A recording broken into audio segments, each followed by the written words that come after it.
This is the Lone Crater YouTube. We hope this video helps. You begin by confirming you have 5G service and hardware. This prevents wasted steps. Once done, open Settings and tap Connections, then Mobile Networks. Make sure mobile data is on. You need an active 5G SIM and a carrier plan that includes 5G, so check your account if unsure. Make those quick checks now. They let you proceed to network mode. If any item is missing, pause and resolve it with your carrier, so the phone can register on 5G bands. Next, you choose the network mode so the phone prefers 5G.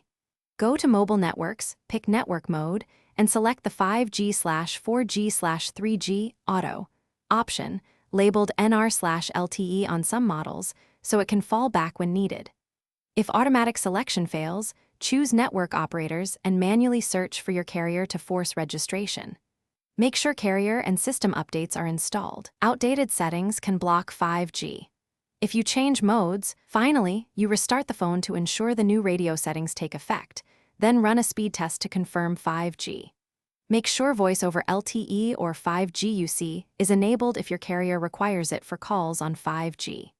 If you still don't see 5G, reset network settings from General Management or toggle airplane mode on for 10 seconds and off. If problems persist, contact your carrier with your AMA and signal logs. They can provision bands or troubleshoot tower-level issues.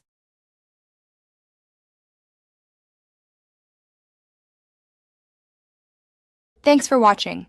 Consider subscribing if we helped you.